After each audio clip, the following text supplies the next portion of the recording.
10 মাথা বিশিষ্ট মা মহাকালী এবং মা কামাখ্যা দেবীর পুজো করা হয় এই মন্দিরে। কলকাতা থেকে 1.5 ঘন্টা দূরত্বে কাঁচরাপাড়ায় অবস্থিত মা মহাকালী সেবাশ্রম। প্রখ্যাত তন্ত্র সাধক জ্যোতিষ শ্রী দেবাশিস মুখার্জি এই মন্দিরে স্থাপন করেছিলেন। 2007 সালে কাঁচরাপাড়ার সাঁতরাপাড়া পীরপাড়া অঞ্চল ছিল ঘন জঙ্গলে পরিপূর্ণ।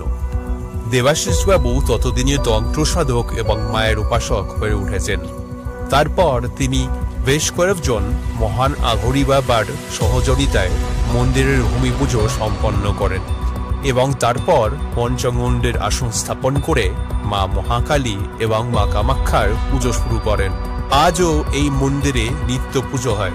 প্রতীকী অমাবস্যায় বিশেষ পুজো সম্পন্ন হয় এবং ভাদ্র মাসের অমাবস্যায় মন্দিরে বাৎসরিক মহাপুজো হয়ে থাকে।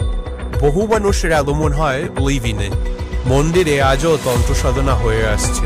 তারাপীঠ, কামাখ্যা মন্দির ইত্যাদিতে যেমন তান্ত্রিকরা গিয়ে তন্ত্র সাধনা করে, তেমনি ভাবনিকা আসেন এই মন্দিরেও তন্ত্র সাধনা করতেরা। কথিত আছে মা এখানে জাগ্রত। রাত হলে মন্দির চত্বরে কেউ আসা যাওয়া করেন না। মন্দির সংলগ্ন এলাকাটা একটা অন্যতম তাৎপর্য বহন করে। হিন্দু এবং মুসলিম পাড়ার মাঝে রয়েছে এই মন্দির, আরেক পাশে রয়েছে কবরস্থান।